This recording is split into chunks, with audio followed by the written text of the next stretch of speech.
warahmatullahi ta'ala wabarakatuh. Kita buka majlis kita dengan membaca ummul kitab Al-Fatihah. A'udzubillahi minasyaitonir rajim. Bismillahirrahmanirrahim. Alhamdulillahi rabbil alamin. Ar-Rahmanir Rahim. Maliki yaumiddin. Iyyaka na'budu wa iyyaka nasta'in. Ihdinas siratal mustaqim. صراط الذين أنعمت عليهم غير المغضوب عليهم ولا الضالين آمين. الحمد لله رب العالمين والصلاة والسلام على أشرف الأنبياء والمرسلين وعلى آله وصحبه أجمعين. اللهم صل على سيدنا محمد الفاتح لما أغلق والخاتم لما سبق ناصر الحق بالحق الهادي إلى صراطك المستقيم صلى الله عليه وعلى آله وصحبه حق قدره ومقداره العظيم. رب اشرح لي صدري ويسر لي أمري واحلل عقدة من لساني يفقهوا قولي.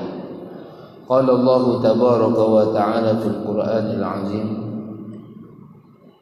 يرفع الله الذين آمنوا والذين أوتوا العلم درجات. Sadaqallahul azim. Bahagia Tuan Imam, hadiah Tuan Kuasa Masjid, seterusnya para tetamu Allah, muslimin muslimat, ibu ayah yang dikasihi rahmati oleh Allah Subhanahu wa taala.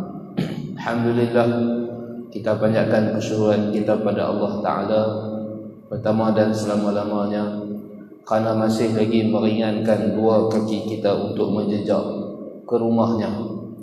Allah Ta'ala masih lagi ringankan kaki kita ini untuk kita berjalan memenuhi tuntutan kita sebagai seorang hamba untuk menjaga solat berjamaahnya. Alhamdulillah, mudah-mudahan kita diberkati, dirahmati, diampuni dan diridai oleh Allah Subhanahu wa taala. Amin.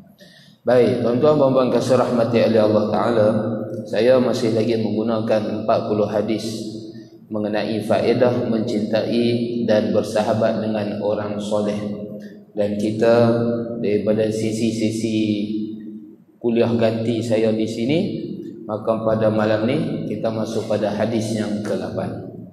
Baik, qala musannifu hafizahullahu ta'ala wa nafa'na bi'ulumihim fid darain. Amin. Wa bihi ilahi qala an Anas bin Malik radhiyallahu ta'ala anhu qala kana yu'jibuna ay yaji'a ar-rajulu min ahli al-badiyati fayas'alu Rasulullah sallallahu alaihi wasallam faja'a a'rabiyyun faqala ya Rasulullah mata qiyamus sa'ati wa uqimatis salatu فصلى رسول الله صلى الله عليه وسلم فلما فرغ من صلاته قال أين السائل عن الساعة قال أنا يا رسول الله قال وما أعددت لها قال ما أعددت لها من كبير عمل صلاة ولا صيام إلا أني أحب الله ورسوله فقال رسول الله صلى الله عليه وسلم المرء مع من أحب. قال أنس فما رأيت المسلمين فرحوا بعد الإسلام بشيء ما فرحوا به. رواه البخاري ومسلم وأحمد wal-lafzu li Ahmad. Daripada Sayyidina Anas bin Malik radhiyallahu taala anhu, ia berkata, kami menyukai apabila ada seseorang dari penduduk desa terpencil datang dan bertanya kepada Rasulullah sallallahu alaihi wasallam. Sayyidina Anas bin Malik ini tuan-tuan, sebagaimana kita ketahui bahawasanya dia adalah personal assistant kepada Nabi kita Muhammad sallallahu alaihi wasallam, ataupun dalam bahasanya khadam, pembantu peribadi Nabi SAW sejak usianya 9 tahun. Ibunya datang mewakafkan anaknya untuk berkhidmat kepada Nabi kita Muhammad SAW, sehinggalah Nabi kita SAW meninggal dunia, dan umur Anas bin Malik ketika itu 19 tahun, 10 tahun di kota Mekah. Baik, kata Anas bin Malik, kami ni para sahabat radhiyallahu taala anhum cukup seronok kalau ada orang pedalaman yang jauh daripada kota Mekah datang ke kota yang jauh daripada kota Madinah, datang ke pekan dan bertanya kepada Nabi SAW. Sebab para sahabat pun kadang-kadang tak berani nak tanya Nabi. Walaupun para sahabat radhiyallahu ta'ala anhum duduk dengan Nabi SAW, sentiasa bersama dengan Nabi SAW, tapi nak tanya tu pilih juga soalannya, bukan main tanya macam tu kan. Sebab apa mereka seronok dengan Arab Badawi ni? Jadi tuan-tuan, Arab Badawi ialah satu istilah, satu terma kepada orang Arab yang duduk jauh daripada kota. Bahasa kita orang asli. Kita hadutlah hutan-hutan tu, tapi di tanah Arab tak ada hutan. Dia di tengah padang pasir. Jadi jauh daripada kota.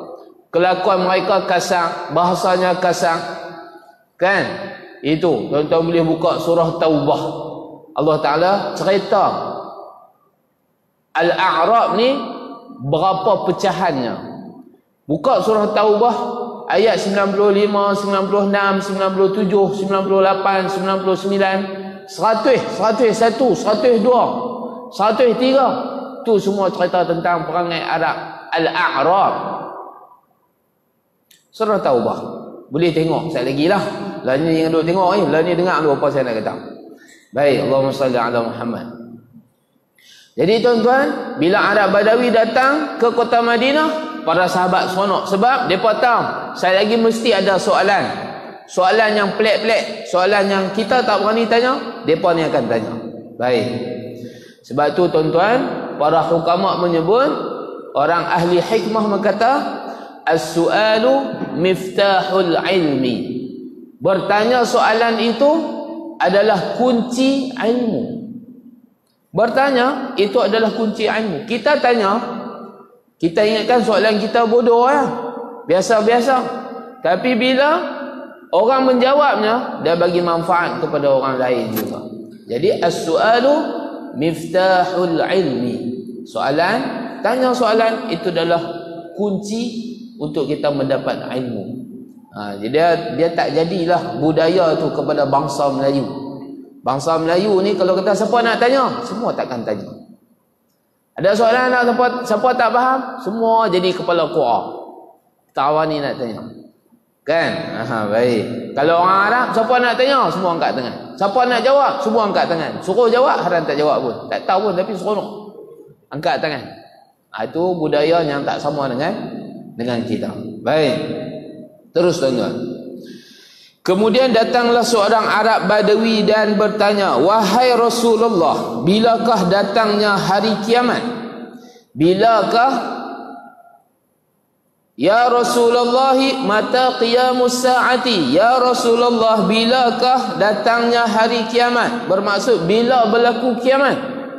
Soalan ni tuan-tuan ditanya ketika mana Bilal qamat.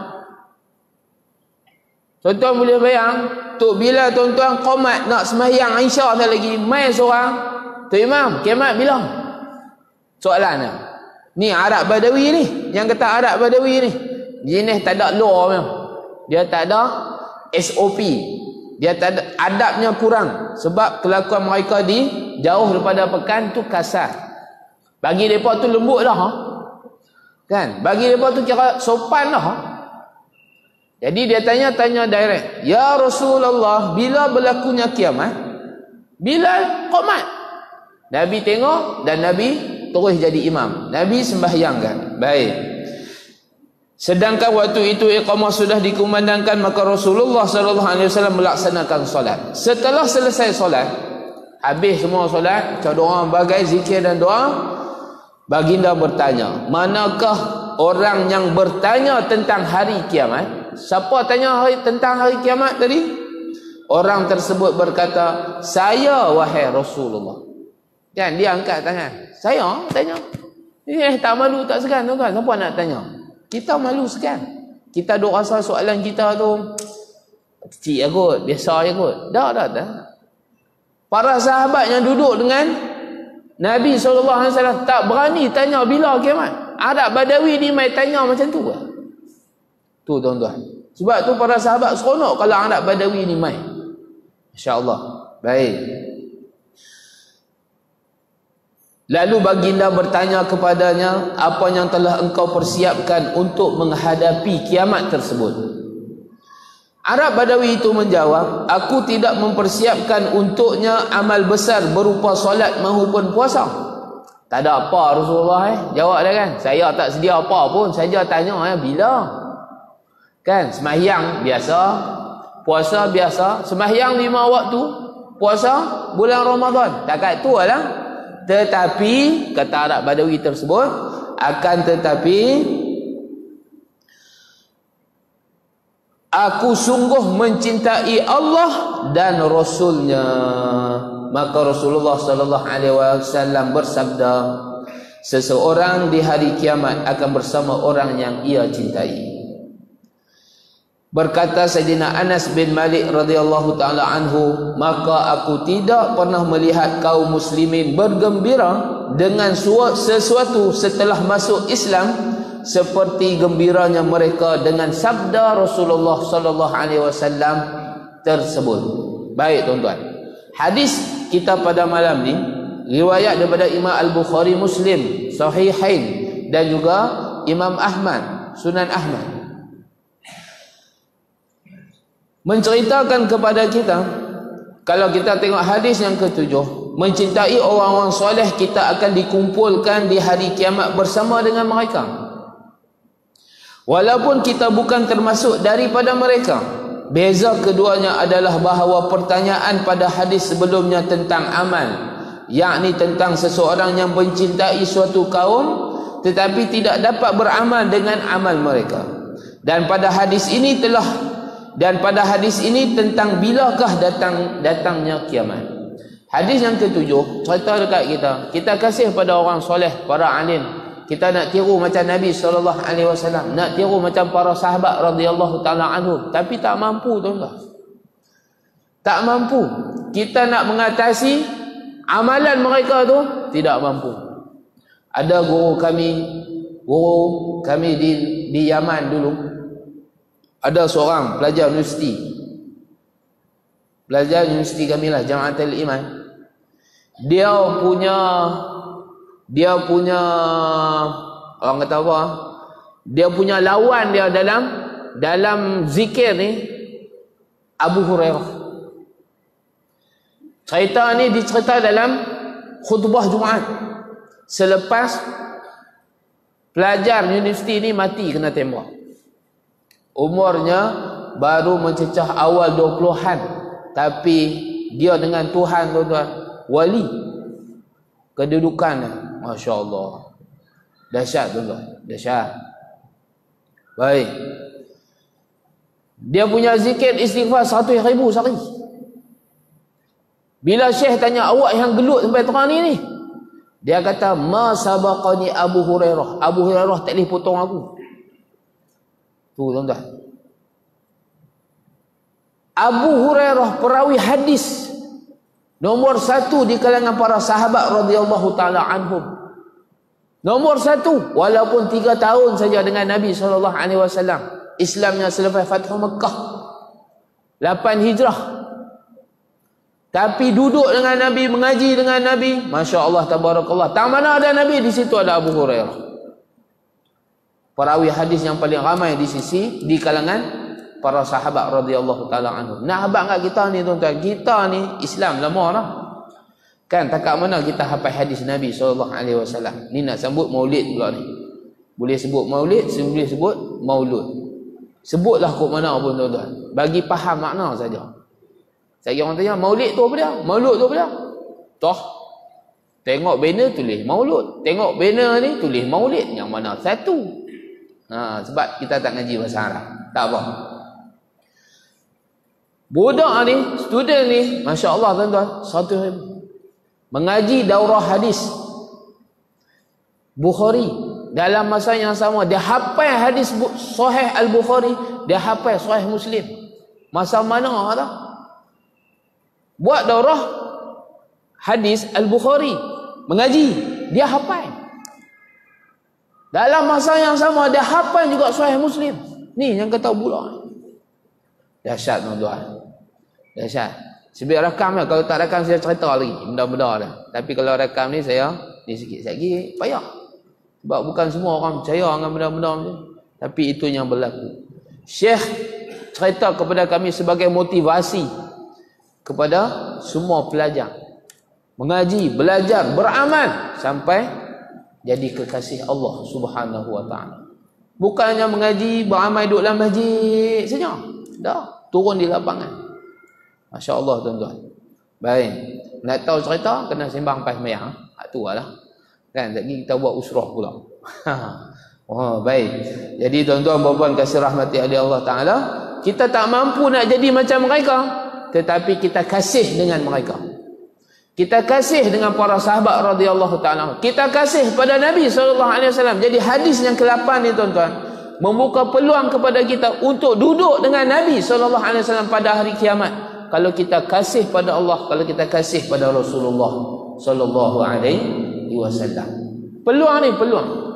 Jadi mengasihi orang soleh akan menempatkan diri kita bersama dengan mereka pada hari kiamat. Al-mar'u ma'aman ahabba.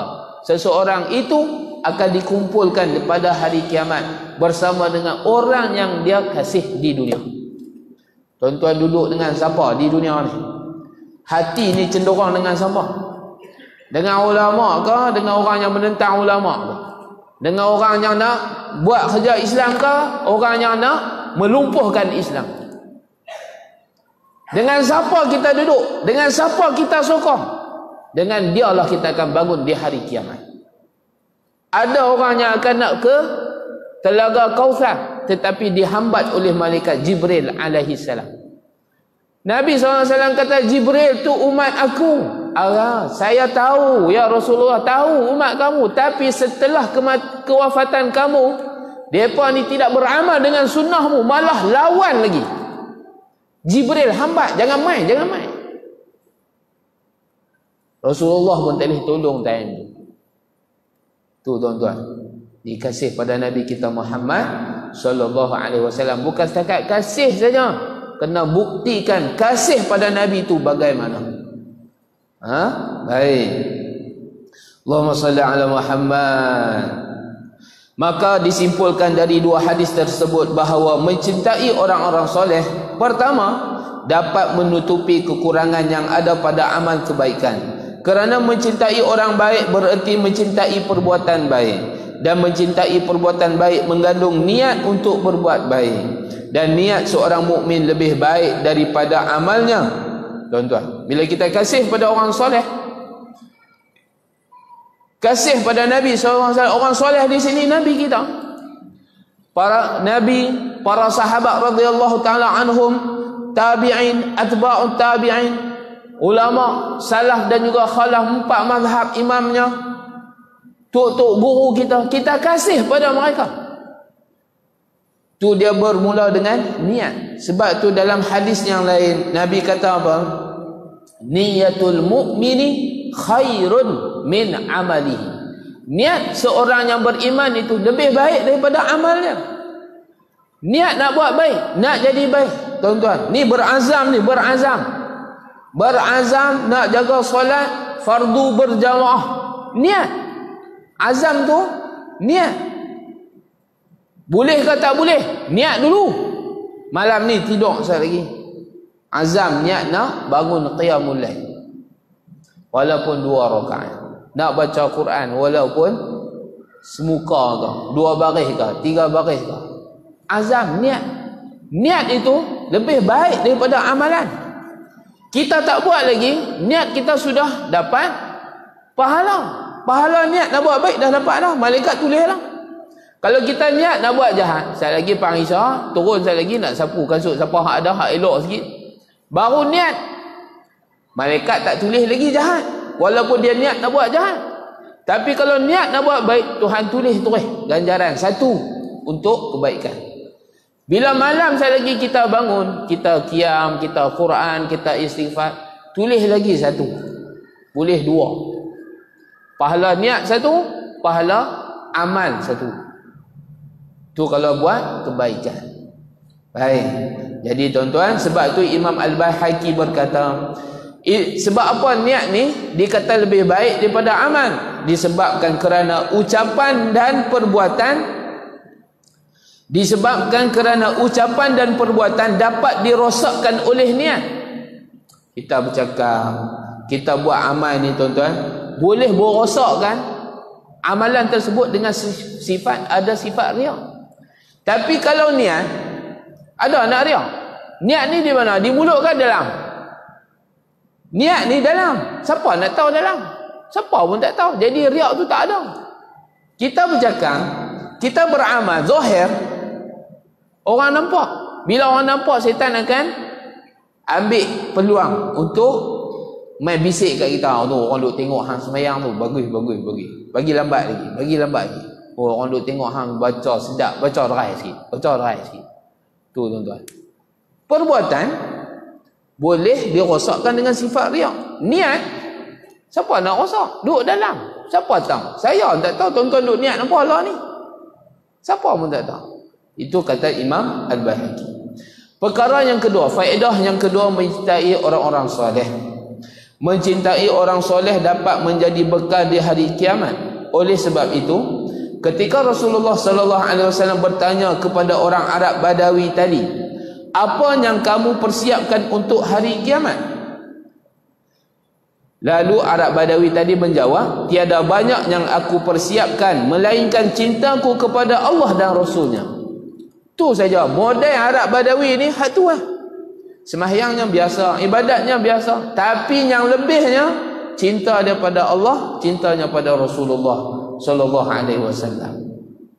Lalu baginda bersabda, seseorang itu dikumpulkan di hari kiamat bersama orang yang dia cintai. Dan itulah sebabnya dalam sebuah riwayat setelah hadis ini, Sayyidina Anas berkata, Sayyidina Anas bin Malik radhiyallahu taala anhu berkata, fa ana uhibbu, lepas saja Nabi kata, selepas saja Nabi bersabda, al-mar'u ma'a man ahab, seseorang itu akan bersama dengan orang yang dia kasih di hari kiamat. Terus Anas bin Malik radhiyallahu taala anhu berkata, fa ana, saya ni Anas, uhibbun nabiyya sallallahu alaihi wasallam. Uhibbu fi'il mudhari'. Tuan-tuan, puan-puan, ibu ayah yang dikasihi rahmati oleh Allah taala, dalam bahasa Arab ada 3 jenis kata kerja. Satu fi'il madhi, yang keduanya fi'il mudhari', yang ketiganya fi'il amal. Fi'il madhi ialah kata kerja yang menunjukkan perbuatan sudah berlaku. Fi'il mudhari' ada 3 makna. Fi'il amar adalah perbuatan yang berbentuk order, arahan. Fi'il madhi past tense. Faham kot no? Orang kita, orang Melayu ni, abang saya Melayu kan faham, abang orang putih dia faham. Belagah. Kan? Fi'il madhi, dia madhi ya. Past tense. Oh, nak tahu. Teratu, amboi. Kan? Tak apa. Belajar pelan-pelan tuan-tuan. Fi'il amar adalah kata kerja yang bentuk arahan, suruhan, order. Fi'il mudhari'. Ni, hadis kita ni fi'il mudhari'. Tuan-tuan bila jumpa dalam hadis, jumpa dalam Quran, fi'il mudhari' membawa 3 maksud. Maksud yang pertama, menunjukkan perbuatan yang sedang berlaku, ataupun orang putih kata present tense. Yang kedua, menunjukkan perbuatan yang selalu berterusan, yang disebut dengan continuous tense. Saya sebut dah asal sebelum ni, kan? Tapi dah banyak bulan dah tak ganti, lupa begitu. Tak apa. Lupa Tuhan maaf, tak ada masalah. Baik. Yang ketiga, yang berbentuk future tense, yang ke depan. Itulah fi'il mudhari'. 3 makna tuan-tuan. Present tense, continuous tense, future tense. Jadi perbuatan itu berterusan sampai kita mati. Jadi kata Anas bin Malik, ana uhibbun nabiyya sallallahu alaihi wasallam. Saya Anas bin Malik kasih kepada Nabi. Kasihnya macam mana? Sekarang, sentiasa, sampai bila-bila. Kasih pada Nabi. Tak cukup setakat itu. Wa uhibbu Abu Bakrin wa Umara wa arju an akuna ma'ahum bihubbi iyahum wa illam a'mal bimithli a'malihim. Aku kasih pada Nabi SAW. Aku juga kasih pada Sayyidina Abu Bakar As-Siddiq radhiyallahu ta'ala anhu. Aku juga kasih kepada Sayyidina Umar Al-Khattab radhiyallahu ta'ala anhu. Harap-harap, kata Anas Malik, wa arju, aku mengharapkan aku boleh bersama dengan mereka pada hari kiamat, walaupun aku tidak boleh beramal seperti mereka. Ini harapan daripada Anas bin Malik. Siapa nak boleh lawan Sayyidina Abu Bakar As-Siddiq? Angkat tangan tuan-tuan. Siapa nak lawan Abu Bakar As-Siddiq? Tak terlawan kita. Sayyidina Umar lah lawannya, tapi tak pernah menang.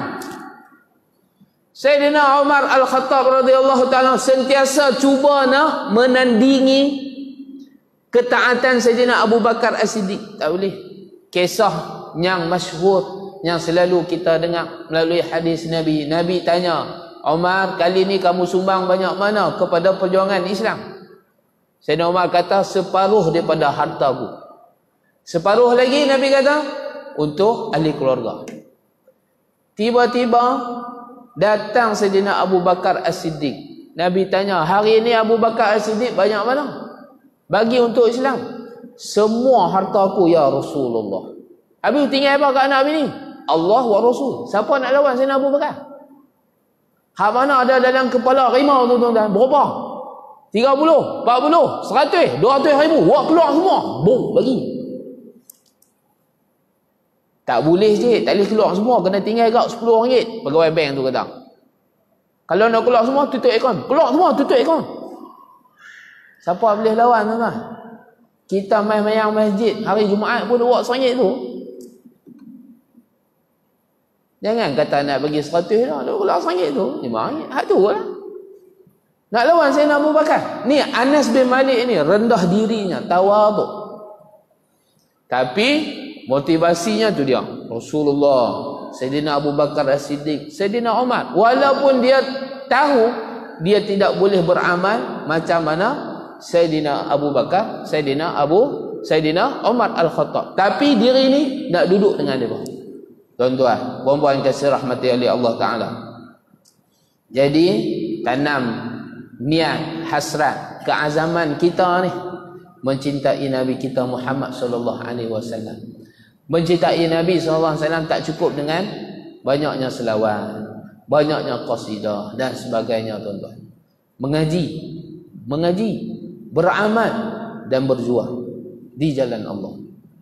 Sunnah yang paling besar bukannya pakai jubah berserban, bersugi, bercelak dah. Sunnah yang paling besar tolong agama Allah. Dirikan daulah Islamiyah. Itulah sunnah Rasulullah SAW paling besar. Kalau tidak, Nabi takkan berhijrah daripada Mekah ke kota Madinah. Jadi tuan-tuan, pakat-pakat jadi baik kita, ahli keluarga kita, anak beranak kita, masyarakat sekeliling kita, supaya mereka faham apa tuntutan Islam yang sebenar. Baik, Allahumma salli ala Muhammad. Jadi mula saat hari ini, siapkan diri kita ni tuan-tuan, apatah lagi kita nak menyambut, nak masuk bulan Rabiul Awal, kan? Nak menyambut hari kelahiran Nabi. Maulid isim zaman. Dalam bahasa Arab, Maulid isim zaman. Apa maksud Maulid? Masa kelahiran.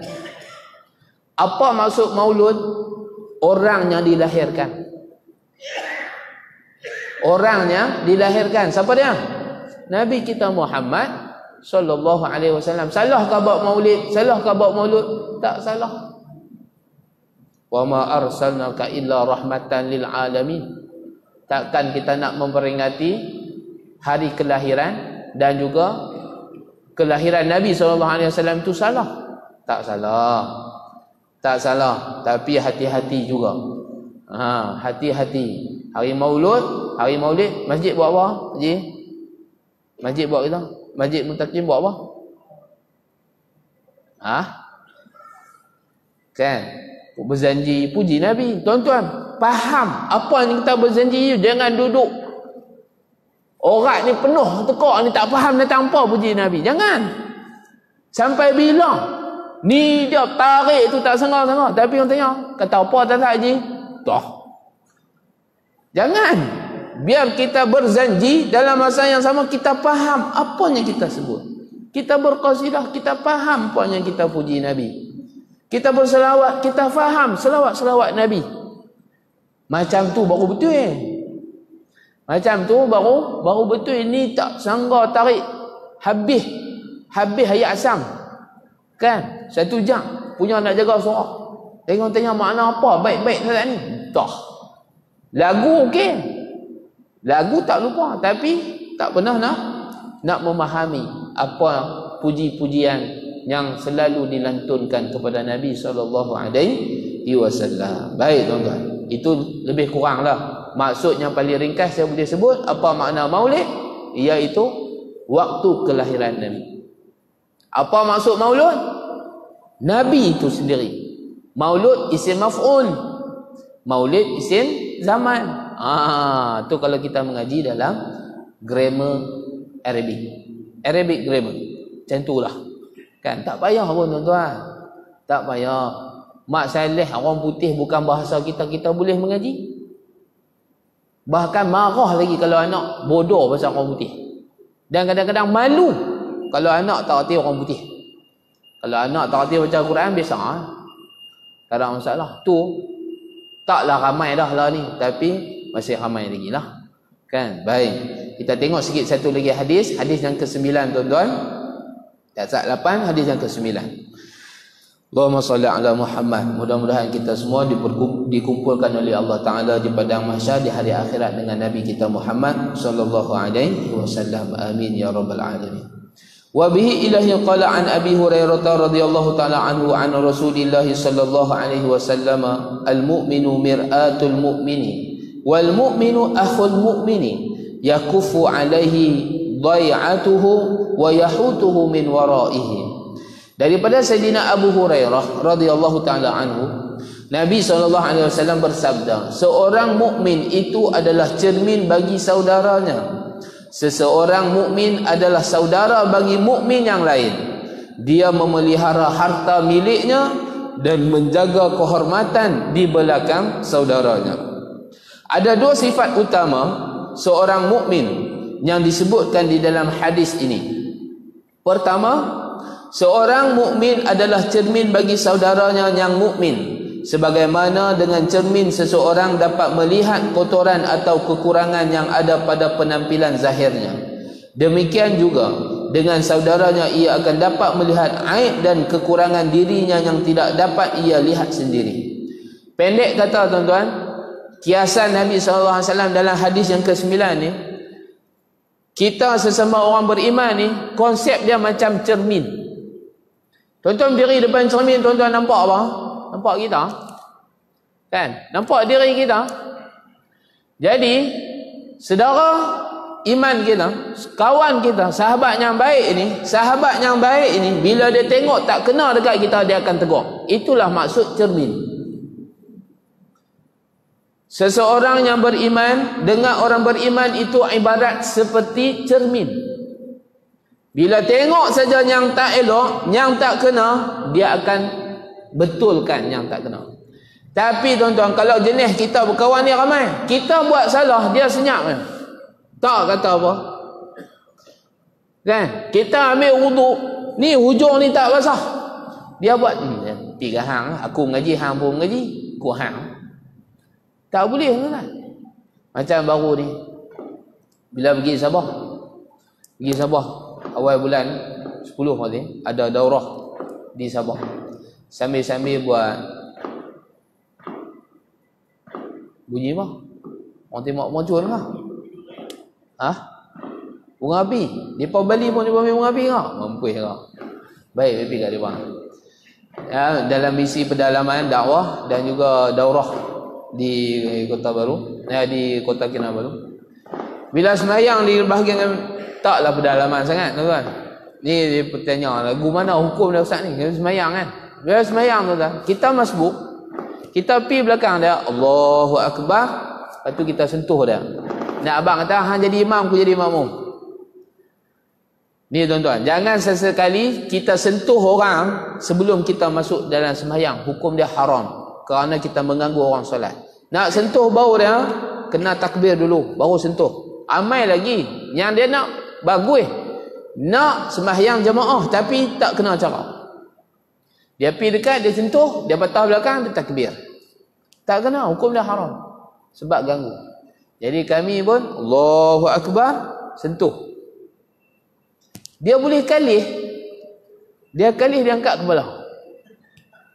La ilaha illallah. Mujuklah duduk kat belah hutan, belah Sabah tu. Kalau duduk belah Tanah Merah buat macam tu tuan-tuan. Berat. Berat tuan-tuan, berat. Jadi dengan harapan mufarakah, semayang bagi habis, dia pun duduk ada lagi, habis-habis semayang cakap terus.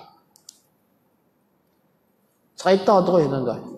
Kita betulkan kesalahan dia. Suruh dia semayang balik, batal solat. Dengan harapan lepas ni dia beringat. Dan setiap kali dia ibadat dia betul tahu tu, dia buat, kita pun dapat. Tuan-tuan, ramai mana orang ambil ayat semayang, ambil wuduk, cincai, buka pet, suruh kaki ya, gosok pun tak. Kan? Sini ada kolah, celup tangan, tak kena tuan-tuan. Sebab Allah Ta'ala sebut, ya ayyuhalladzina amanu idza qumtum ila shalah faghsilu wujuhakum. Basuh muka. Basuh ni kena gosok. Wa aydiyakum ilal marafiq. Basuh tangan. Tangan kena gosok. Celup saja tak memadai. Mai kepala baru sapu. Mai kaki kena basuh balik. Basuh kena gosok. Amai mana orang tak gosok waktu basuh muka, basuh tangan, basuh kaki. Kita tengok ni tuan-tuan, kita tengok, abang tak kena tu. Kan, siku pun tak apa nak basah ke bang. Abang ambil balik. Dengan sebab kita habak dekat dia. Ni cermin ni, ni cermin. Orang beriman dengan orang beriman cermin. Salah ya tegur. Kalau kita tengok cermin, kancing tak buh. Cermin tu tak cakap tu, kancing hang tak buh. Kan, kalau cermin tu cakap, kita lari. Biasanya. Kan? Jadi, kita tegur wuduk dia. Dia betul wuduk dia. Bila-bila, selagi mana dia berwuduk dengan betul sebab kita dapat pahala. 80 tahun dia semayang, 80 tahun dia ambil wuduk. Berapa kali dia ambil wuduk nak semayang? Kita ambil dapat pahala, dia buat. Jadi tuan-tuan, jangan pejam mata, jangan pekakkan telinga, jangan beratkan mulut. Jangan nampak salah, kita ada ilmu, kongsi. Saya bukan ustaz, awak ustaz saja boleh cakap teruk macam ni. Teruk Sebab tu yang jadi di pedalaman-pedalaman tu, cikgu matematik tak ajak anak murid baca Al-Quran. Sebab dia kata, aku cikgu matematik. Ajak Al-Quran, ustaz. Tak ustaz, ustazah. Mampu. Wah, cikgu matematik tak baca Al-Quran kan? Cikgu bahasa Melayu, cikgu sains tak baca Al-Quran? Baca. Habis tu, kami kata ustaz, la ilaha illallah. Ingat dia tangan ni. Salah faham. Penjajah dalam kepala ni. Sebab dia faham, Islam, dakwah, ustaz, ustazah. Teruklah. Bagilah orang lain boleh buat pahala kat tuan-tuan. 10 orang sahabat yang dijanjikan syurga, semua ustaz ke? Sayyidina Abu Bakar, ustaz ke? Ahli perniagaan. Businessman, Sayyidina Umar. Businessman, Sayyidina Ali.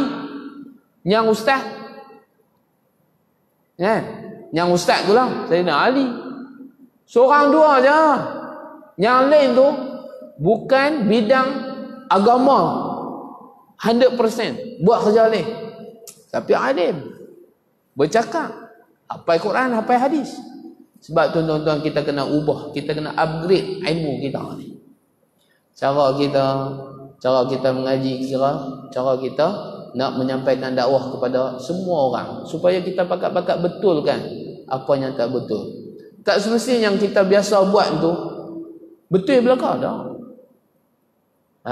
Baik tuan-tuan. Jadi Nabi kata orang beriman dengan orang beriman itu ibarat cermin.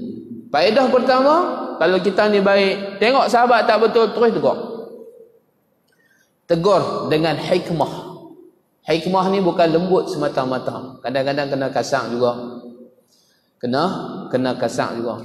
Macam saya kisahkan tadi, pelajar kami di Jamaah Iman tu tuan-tuan, dia sembahyang lama, sembahyang lama. Lepas bagi sembahyang, ada satu jemaah orang tua pegang tongkat tibai tengah belakang dia.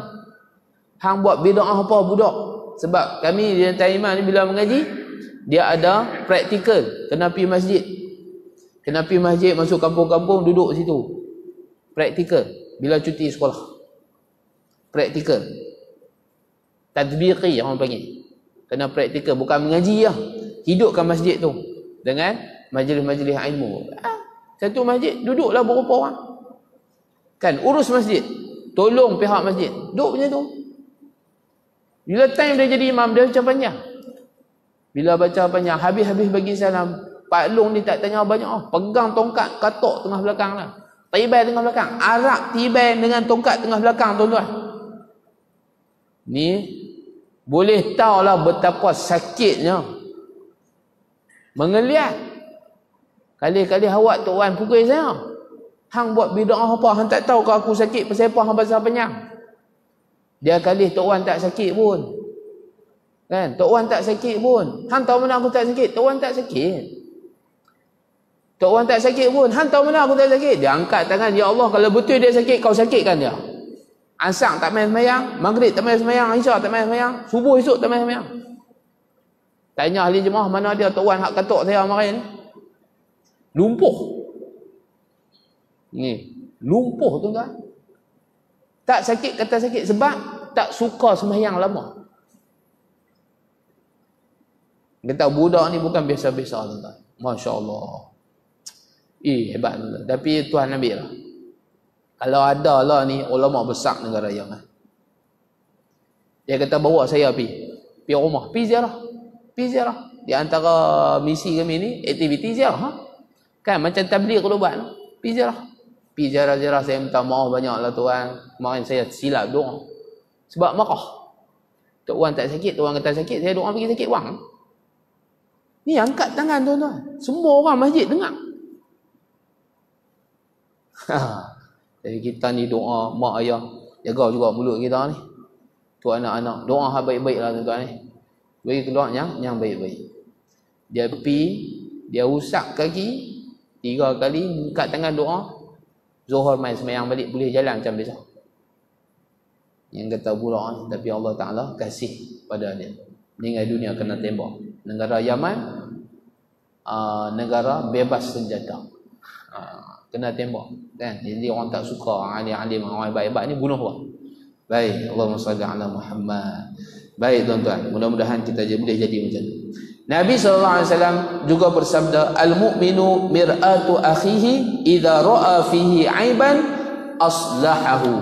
Seorang mukmin adalah cermin bagi saudaranya jika dia melihat sesuatu aib, kesalahan pada diri saudaranya, maka dia memperbaikinya. Tuan-tuan, kalau kita ada kawan macam ni, beruntunglah tuan-tuan, bersyukur pada Allah Ta'ala. Bila kita buat salah, dia PM kita, dia mesej kita, dia panggil, dia nasihat dan sebagainya. Dia betulkan apa yang tak betul, kebiasaan. Dia betulkan tuan-tuan. Walaupun kita rasa benda tu kecil. Amai mana orang kalau minum, makan tangan kanan, minum tangan kiri. Kepiah dah apa? Apa orang nak tegur? Ji, minum tangan kanan. Kotor. Awak kotor cawan ni hak orang lah. Cawan ni hak kita. Kita minum, kita makan. Peganglah tangan kanan. Buat macam ni boleh tak? Amai orang Melayu buat macam ni kan? Hak ni sunnah Melayu ni, bukan sunnah Nabi. Makan macam ni dikira minum tangan kiri juga. Pegang tangan kanan, apa masalah? Ni tangan kotor, jilatlah. Lepas tu minum. Apa masalah? Kau tak pergi cawan bagi kau orang lain pula. Dah kalau makan nuri, cawan tu bubuh tempat nak basuh tu. Pinggan sebelah, cawan sebelah. Tapi dah biasa. Minum tangan kiri, setan punya tangan.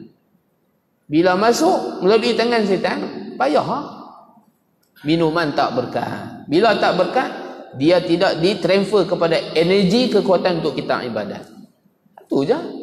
Kita nak makan, apa yang kita makan, apa yang kita minum, kita nak berkat. Bila keberkatan ada pada makanan, keberkatan ada pada minuman, yang akan diubah menjadi tenaga, boleh buat ibadat. Boleh buat ibadat. Hak tu je. Hak tu je. Masya Allah, tabarakallah tuan-tuan. Carilah keberkatan dalam kehidupan. Carilah keberkatan dalam perniagaan. Berniaga lah. Berniaga ni berapa puluh tahun dah. Mekah tak pergi. Sebab apa? Tak berkat. Kalau berkat ni tak gaduh kaya dia pergi Yang dia tahu Indonesia, Bandung, Bali, Korea, China, lagi mana lagi? Australia, New Zealand, Mekah nanti sana. Tak apa nanti ya. Sebut Mekah ya nanti ya 60 orang, 50 orang. Sebab tak ada keberkatan dalam rezeki. Bahaya tuan-tuan. Kita kena perhatilah dengan iman. Tengok tu dengan iman, muhasabah dengan iman. Barulah faham apa yang Tuhan bagi rezeki dekat kita. Baik, sifat yang kedua, seorang mukmin adalah saudara bagi mukmin lainnya sehingga ia menyukai untuk saudaranya apa yang ia suka untuk dirinya sendiri. Rasulullah sallallahu alaihi wasallam bersabda, hadis yang selalu kita dengar, la yu'minu ahadukum hatta yuhibba li akhihi ma yuhibbu li nafsihi. Selalu ni tuan-tuan, puan-puan, ibu ayah yang kata tak biasa dengar buah hadis ni, jangan. Seseorang itu tidak akan beriman sempurna imannya sehingga ia menyukai untuk saudaranya apa yang disukai untuk dirinya. Itulah sifat orang beriman. Kita nak bagus apa kebaikan yang ada pada kita, kita nak kebaikan yang ada ni ada dekat kawan kita. Hak tu sifat orang beriman. Apa yang kita tak suka dekat kita, kita juga tak nak benda yang tak suka tu ada dekat kawan kita. Jadi saling nasihat menasihati, tegur menegur, peringat memperingati, betul membetulkan. Itulah sifat orang beriman. Jadi tuan-tuan, kita tengok diri kita, takat mana kita beramal dengan dua hadis yang kita baca pada malam ini. Satu, kita letak kasih Allah Rasul yang paling utama. Yang utama itu adalah Allah, yang utama itu adalah Rasulullah. Yang utama itu adalah agama, bukannya kehendak dunia dan juga nafsu syahwat kita. Hadis yang kedua, sifat tentang orang beriman. Nampak kesalahan, tegur, ubah. Man ra'a minkum munkaran falyughayyirhu biyadihi fa in lam yastati' fa bi lisanihi fa in lam yastati' fa bi qalbihi wa dzalika adhaful iman. Tengok kemungkaran, tegur dengan tangan kalau ada kuasa, mampu. Tak mampu, bercakap. Tak mampu, tegur dalam hati je. Tak setuju. Dan Nabi kata hak jenis orang tegur dalam hati ni jenis tak kata apa ni. Hak jenis butakan mata, pekakkan telinga, berat kunci mulut, dia itulah orang yang paling lemah iman. Iman tu ada tapi paling lemah. Tak berani. Simpan, aku tahu salah. Tuan-tuan, bila orang buat salah depan kita, kita tak tegur. Kadang-kadang kita fikir, silap tak habang kat dia tuan-tuan ni. Takut lepas ni dia semayang salah lagi. Salah. Dia akan biasakan kesalahan. Jadi hati-hati tuan-tuan. Jadi saya nak pesanlah kepada kita, diri saya dan kita semua. Dalam bab semayang ni antaranya tuan-tuan, bila kita rokok, sujud tu, biar sempurna rokok, biar sempurna sujud, baru tasbih. Jangan sambil rokok, sambil sujud, tasbih. Tasbih lah 3 kali. Sekali sikit sangat. 3 kali lah. 3 kali. Untuk apa tu? Satu, untuk jaga tamak-ninah. Sebab kita dalam mazhab Syafi'i, tamak-ninah tu adalah rukun. Bila sujud pun naik terus, mana tamak-ninahnya? Bahaya tuan-tuan. Kalau umur dah 40, 50 dia buat perangai macam tu, sampai bila ni? Sampai bila nak perangai macam tu? Sembahyang sampai bila nak macam tu? Bila ikut imam okey. Bila naik masbuk 1 rakaat, 2 rakaat, tu dia. Laju. Sampai bila? Mai sembahyang bagus lah. Mai sembahyang jemaah tu bagus lah, tapi ilmu tak ada, tak cukup lagi. Cari lagi tuan-tuan. Jadi kita hak tengok jenis tu tuan-tuan, kena bercakap. Kena bercakap. Sebab tu di antara akhlak dan sikap, sepanjang saya duduk di negara Yaman, duduk mengaji ni, di masjid-masjid ni tuan-tuan, lepas kali sembahyang, kalau ada salah apa, mesti ada orang akan bangkit main depan. Bismillahirrahmanirrahim. Assalamualaikum warahmatullahi. Tazkirah ringkas. Dia tegur hak mana salah. Cakap tu. Untuk peringatan semua. Sama juga. Kami di Muassasah Darul Ulum. Kalau yang mana tak kena, kalau ada Syekh Yahya Al-Ash'ari Al-Makki, kalau dia ada, dia bangkit tu main depan. Tegur tu tak apalah kami, budak-budak duduk mengaji ni. Tegur tu ni tak betul, ni tak betul, ni hadis Nabi, ni ayat Quran, buat macam ni. Baru betul. Dia kena hidup dah macam tu, tuan-tuan. Jadi mudah-mudahan kita diberkati dan rahmati oleh Allah Ta'ala pada malam ini. Pakat-pakatlah semarakkan cinta kita kepada Nabi SAW sempena kita nak menyambut sempena kelahiran Nabi kita pada 12 Rabiul Awal. Tak lama dah tuan-tuan. Ini 28 Safar. Lepas ni masuk Rabiul Awal, tahun depan masuklah 23. Kan? 28 ke 29? 29 Safar. Esok last. Lepas tu masuk bulan Rabiul Awal. Kalau kami di Muassasah, tuan-tuan pun rasa Ustaz Ahmad Abdullah, Tuan Guru Ustaz Ahmad Abdullah kan akan buat macam tu, lebih kurang saya rasa. Kan baca Dalailul Khairat, baca tentang kisah Nabi SAW. Cerita dekat anak-anak kita kecil tu, siapa Nabi? Apa peranan kita pada Nabi? Cerita dekat anak menantu. Jangan sampai doa tak apalah, depa ada WhatsApp, ada YouTube, depa tengok sendiri dah. Cerita tentang Nabi, apa yang ayah tahu, apa yang tok wan tahu, apa yang suami tahu kepada anak-anak. Cerita tuan-tuan. Apa ilmu takat mana yang ada dekat kita ni nak kongsi. Orang kata apa? Perasaan kita kepada Nabi, kepada ahli keluarga kita, supaya mereka pun tumpang rasa. Tuan-tuan pernah kongsi cerita? Kan? Haji pernah kongsi cerita dengan isteri. Perasaan kita terhadap Nabi SAW. Pernah cerita? Jarang orang cerita tuan-tuan. Sebab dia berasa tu rahsia. Rahsia hati tak boleh cerita. Siapa kata? Fa amma bi ni'mati rabbika fahaddith. Apa yang Tuhan bagi nikmat kat kita ni tuan-tuan, zahir ataupun batin, cerita. Cerita tu bagi kena tempat, tidak menimbulkan fitnah. Semua tu untuk motivasi kita terus beribadat kepada Allah Ta'ala dengan lebih baik, dengan lebih serius, sehinggalah kita bertemu dengan Allah Subhanahu Wa Ta'ala. Aqulu qali hadza wa astaghfirullah li wa lakum. Assalamualaikum warahmatullahi ta'ala wabarakatuh.